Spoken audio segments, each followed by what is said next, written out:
welcome to Forbidden Planet TV, and on today's extra special episode we are joined by Kristian Nairn to talk about Beyond the Throne. Da, da, da. Ta-da.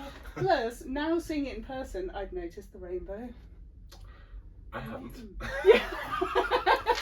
I was just like, oh, that's such a lovely thing. Well, yeah, I mean, I planned that very well. Yeah. I You're just like, oh yeah, I was in the...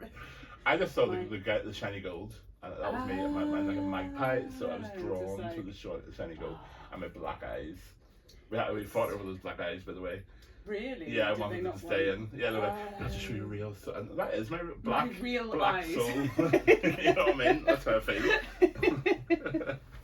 So we have to kind of start by saying, how did this come about? Like, has this been kind of years in the... 48 years in the making, really. Yeah. Literally, I'm a manager guy, and we would be on the road a lot, and we would obviously have conversations over dinner, and he just learned more and more about me over the years. And one time he said, "You have to write this down." I mean, it's just not normal what you've gone through in your life, but that's not how I see it. I see it as it is normal, and we just all have our own ways to cover up. We all have weird families and stuff, and no one is exempt from this. Yes. But you think you're alone, but you're not. Everyone has like weird families and freaks in their family, and you know, it's just the way it is. You know, we're all humans. It's quite interesting because I suppose, like, as you get older, you kind of you meet other people's families who are like, oh, you've all got your own stuff going on. It's not just me. No. So I'm gonna ask, like, what have you found the most kind of nerve-wracking thing in your career? Do you find acting, or do you find your DJing stuff like everything? Just everything. Yeah, I'm nervous before I do anything because my fear is not doing a good job. Okay. And that's my fear, and I try to be proud of what I do, and that's when I get stressed. If I feel like there's something that might jeopardize that happening, or I don't know. That's what stresses me out.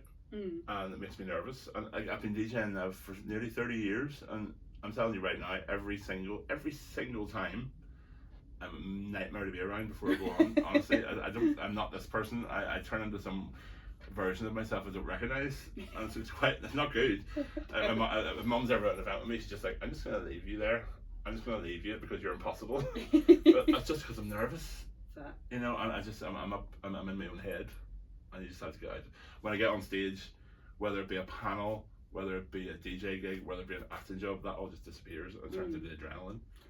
So that's good. Yeah. I learned that. I learned it's not a bad thing. Yes. You know, it's a good thing. I think everyone kind of has their, I suppose it's like work mode, isn't it? And you're just like, I need to. I used to say it's being in the zone, like Britney. Yeah. So that's gonna, you know, it's like, I'm gonna date myself there, but yeah. I mean, that's fair. I mean, we were obviously talking about, I think the video was rolling, but it won't be, that, you know, kind of different things that kind of you recognise, and like depending on your age and stuff. Like I grew up with like Powerpuff Girls and stuff like that. It's nice that they're having like a... There's nothing I don't recognise here. We're surrounded by, just so you know, on the other side of the camera, we're surrounded by figurines, and I recognise pretty much all of them, and plans to bring them back to my own home.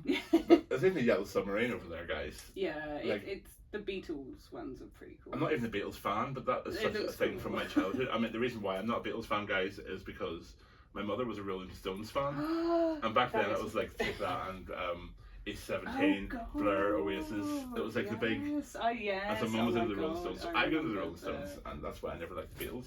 Although I do acknowledge they were very important. Yeah, I think the yellow submarine from a bath. We're just saying though that the Game of Thrones ones we've got there is no Hodor. There's no Hodor, which I find very strange because there's 4 in another range, which I'm not going to mention. And they're very popular. I find them all the time. There's still time, Trick. There's still time. There's a brown one. I mean, like, why would you make a brown, not a Hodor? You can make it like a gold Hodor. There's even a mountain. There's a mountain. Hello. I mean, anyway. So obviously, segueing nicely there into Game of Thrones. How did Hodor come about? Was that your first kind of proper acting role? And yeah, it was. I had no plans to be an actor. I did study acting a little while I was at college, but I always preferred music. and that was what I wanted to, I mean, literally my first career goal was to be a guitar player in like a 90s, 80s glam metal band. Oh, okay. And sadly, around those times, that's when I keep doing this. You like my nervous tick, guys? I don't have a barrow here, so I have to do this. You just click every 3 seconds. But Seattle happened, grunge happened, and I studied people like Marty Friedman and Yngwie Malmsteen, all the crazy noodly guitar players, and I could do it. I still can do it. But there just was no call for it anymore. And like everyone wanted power chords, and fair play. I mean, I love the Seattle grunge scene, but kind of put paid to my spandex dreams, neon spandex. Can you imagine if like Eddie Vedder came on stage in like spandex? Like, I'm imagining it right now. Yeah. I don't have any issues. So clear. I know, it's so clear. It's almost as if I've already imagined it. Yes.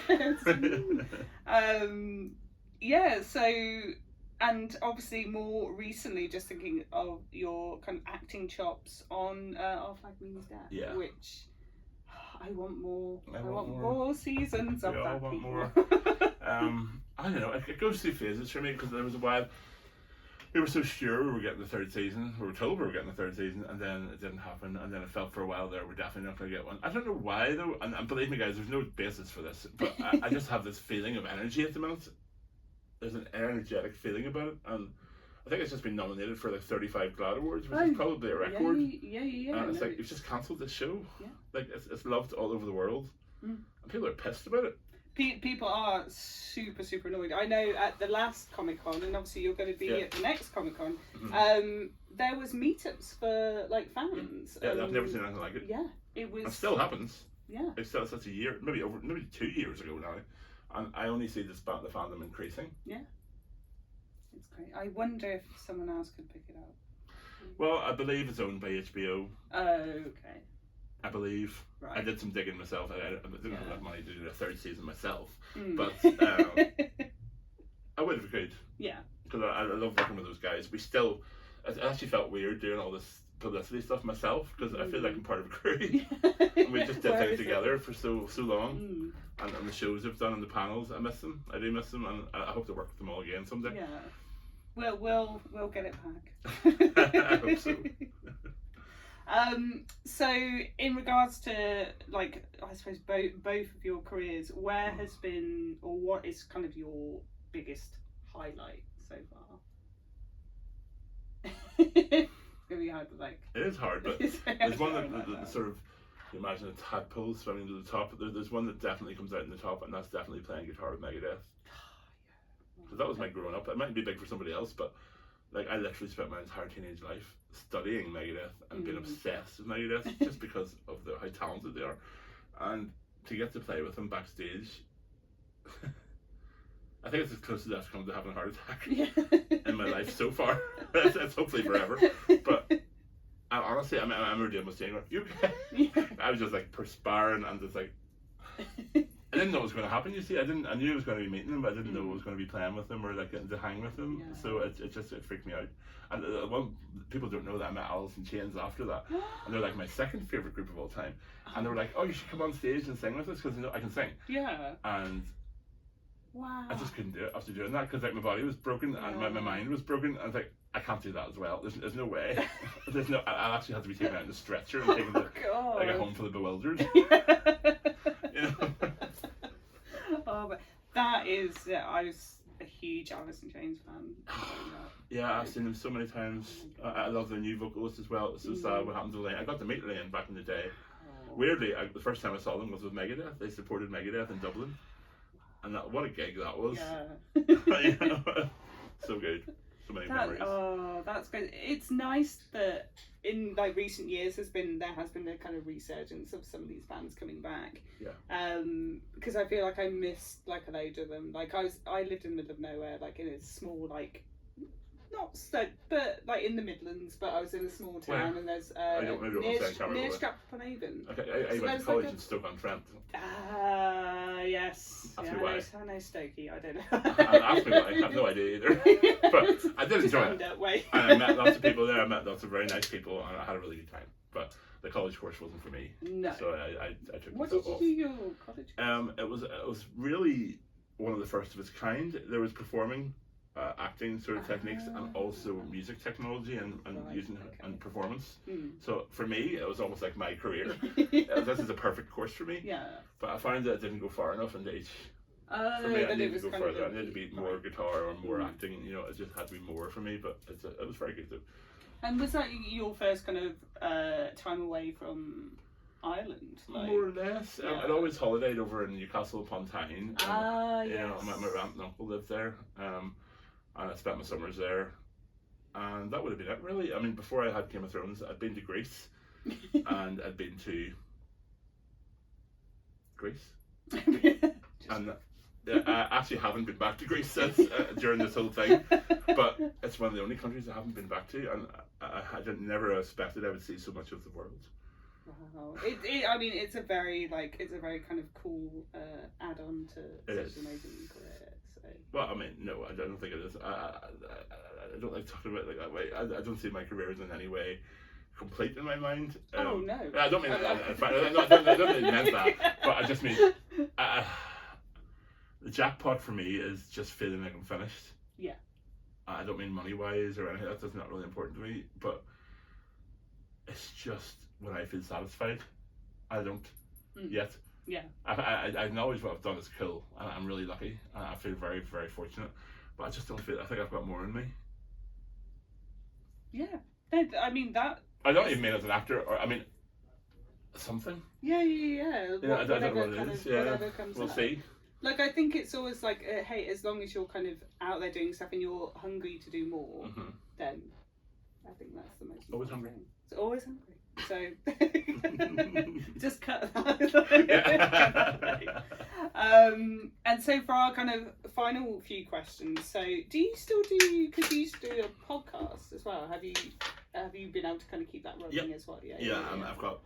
I don't use software when I'm DJing live, but when I'm obviously on the road, I'll stick it together and a DAW or some sort of music program. It changes. It depends what mood I'm in. But yeah, that's how I do that. I've got my little like portable recording rig I bring with me. With one of those horrible bloody microphones you see all the TikTokers do, the little hedgehogs. Oh yeah. Someone actually asked me that once. Oh, I love your little hedgehog brooch. And that's the microphone. And what's next? Obviously, you're touring out and about with the book, signing many copies, and what's. Well, acting wise, there's things I can't dare speak of. Oh. And and I've been putting so much into the book, really, and I've been writing new music, and I'm actually working on a poetry book at the moment because I really enjoyed the writing process. Yeah. So it's not another thing. Believe me, guys. I mean, if you're ever sick of me, I get it, because I'm like, really, Kristian? I mean, do you really need to do this? But here we are. Just can't stop, won't stop. No. Well, yeah, pretty much. And so for the final two questions, so it's quite a friend of mine messaged me this morning saying, casting for Hagrid. Okay. Do you know how many times I've heard this over the last 3 days? Yeah. At this moment in time, it's thoroughly untrue. Okay.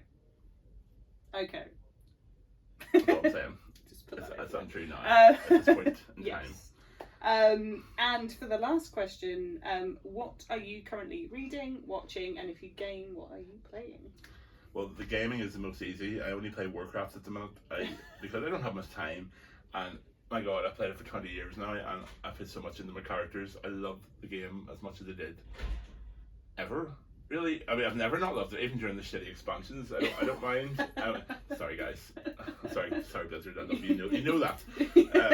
But I have so much love for that game, and I will continue to keep playing it. I love it. Book-wise, I'm reading Beyond the Throne by this guy called Kristian.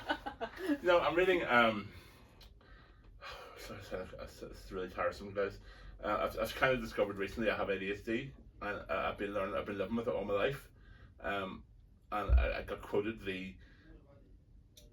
basically everything in me is textbook, and I haven't been to see. I haven't been diagnosed properly yet. I am gonna going to do that. But I don't think it's going to change anything, because I really think that that's how I've done my career. It's part of my personality. Mm-hmm. You know what I mean? That's why I bounce between things a lot. So I'm reading a book about that at the moment, how to sort of self-manage it.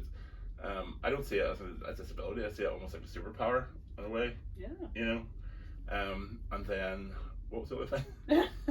What are you watching? Or watching Frasier. Actually, I'm watching the new remake of Frasier. Is it any good? I love it. I was like, I'm so into it because I loved Frasier. That's my comfort TV. Yes. I just watch it over and over again. So you'd recommend to... Okay. And actually, I was just working with a makeup person before the interviews in New York there, and she just mentioned, I've just left Kelsey, and I said, pardon? She said, I've just left Kelsey, I was just working with him, and I said, Kelsey? And she said, Kelsey Grammer, and I was just like, you just dropped that in. You just dropped that into the conversation. So this hand is doing my eyeliner. It was just done Frasier's. Frasier's eyeliner. Coolest thing ever. Such a big fan of that guy. I know he has a difficult life as well, and I think he's just the most amazing comedian. Actually, and for someone who's played a character, I think he's the longest standing like one character person. You know, obviously he's done Beast and he's done lots of other stuff, but Frasier's been his calling card for a long time, and I love it. I remember there was this very cheesy, you know, those kind of Christmas like baking, like murder whodunit kind of films. Yes. He's in one of those, and I was like just half watching it one day, and then I started to actually listen to it when I was just, oh, Frasier's the dad. You know, if you really watch Frasier, including the new ones with Nicholas Lyndhurst in them, some of the comedy in it is so smart. I think it's even got smarter. Yes. So I think you should watch it. Okay. Some of it is just, I just couldn't, like the levels, almost how George R. R. Martin tells stories, and like really levels and foreshadowing.